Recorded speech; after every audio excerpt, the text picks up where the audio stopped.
Lumpiskindiasis atau LSD adalah penyakit pada hewan yang disebabkan oleh virus POX.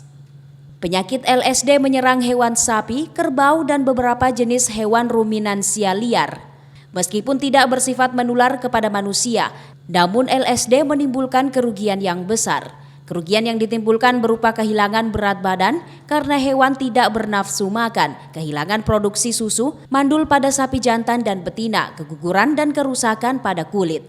Sapi yang terserang LSD menunjukkan beberapa gejala seperti demam, timbulnya benjolan-benjolan pada kulit dengan batas yang jelas. Sehingga penyakit ini bisa juga dinamai penyakit kulit benjol, keropeng pada hidung dan rongga mulut, dan pembengkakan pada kelenjar pertahanan.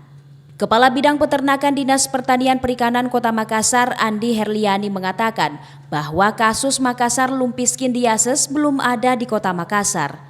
Yang masih ada, dan kemarin itu sempat PMK, ada masih beberapa. Ada ya Bu?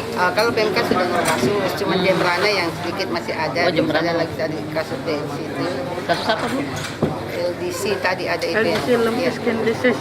Itu yang LDC yang sekarang mulai ini, tapi sampai saat ini sih di Kota Makassar kami belum, teman-teman dari yang melakukan kegiatan lapangan belum menemukan itu. Walaupun di Sulawesi Selatan dinyatakan ada masuk penyakit itu, tapi belum. Di Kota Makassar mudah-mudahan tidak.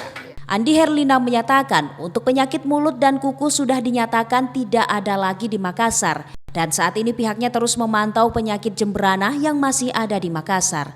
Ical Syahrir, Fajar TV dan Fajar Radio melaporkan.